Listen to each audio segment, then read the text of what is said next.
Every day the surface dwellers grow stronger. They have guardians with powers.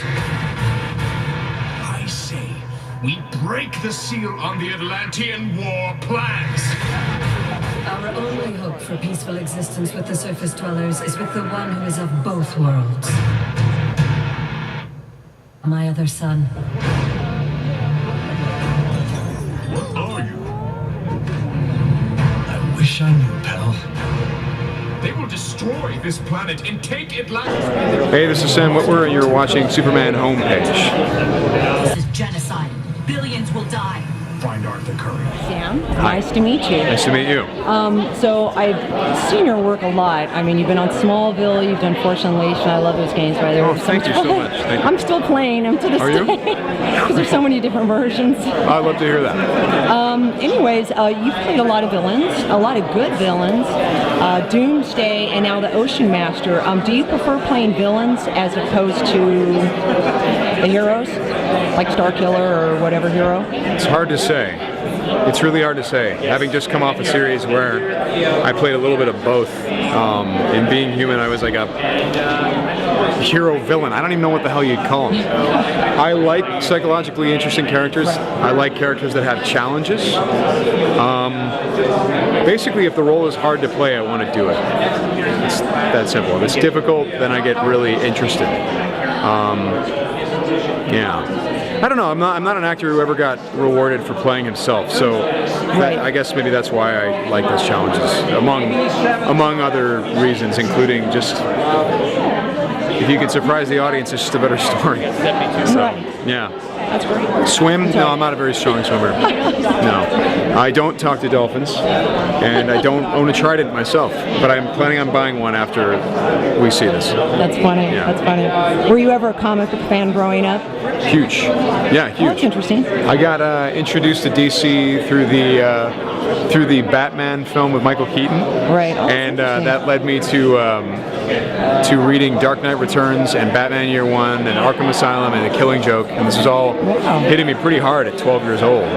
So it kind of imprinted on me, and I became a huge fan and have stayed a huge fan since then. Wow. So since you know so much about it, do you sometimes come into this into these DC films and you're like, well, no, it should be this way, or I don't like that. Are you kind of like a critical fan, sort of? Or? Yeah, not really, because I drop out of my intense interest of things, and drop to other things, and skip around. So I'll come back to DC and be like, okay, what's been happening? Oh, Batman is a kid? Okay, all right, I'm gonna learn about that. Aquaman is really tough now. Okay, let's read about that. These guys are the experts. I'm here to do as they tell me and hopefully provide a couple surprises that maybe they didn't expect. In the case of this guy, there have been a lot of different versions of this Ocean Master character. And I mean, he started out as he's a human, jealous of Aquaman, and he was his half-brother, but he was a human. And then he became like the cousin of some chick that Aquaman dated, and then, I don't know, he became the waiter at the restaurant that Aquaman used to go to, and then eventually he became all Atlantean, brother of Aquaman, but that jealousy always remained. And I think a little bit of that arrogance. So, we're taking those elements of the character and trying to invent something that is in line with what the New 52 is doing. So I haven't quite seen it all myself, so it'll be interesting. That's great. Yeah. So seeing as how, I mean, to me anyway, and probably to a lot of other fans, you seem to come from two very powerful worlds, like Star Wars and then DC.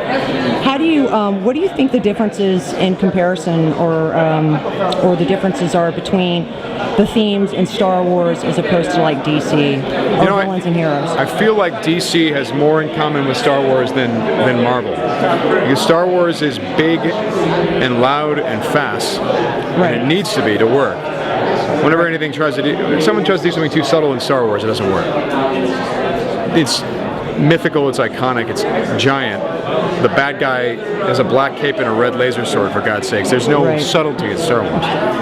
And what does DC do? Well, the characters that they specialize in are suitably big. I mean, let's take Superman, for example. Right.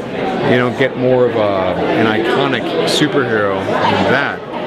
And his themes are big, and his challenges are big. I feel like Marvel, their characters are a little bit more tortured and have a little bit more of an everyman quality to some of them. Right. Not that I'm an expert on this, but it seems to me that the DC characters are slightly bigger themes and paint with a broader brush. That's interesting. Whereas Marvel goes in with some really interesting detail.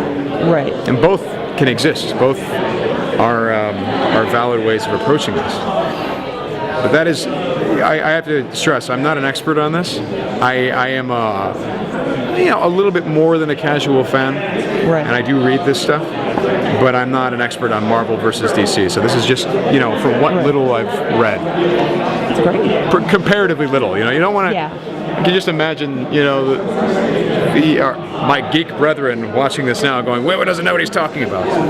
But there is something about, an Amazon princess and a guy who has the powers of all powers, being Superman. Yeah, it's like, yeah. there's something big about that. Right. So what's your take on the new Batman versus Superman movie? Do you have any thoughts about it?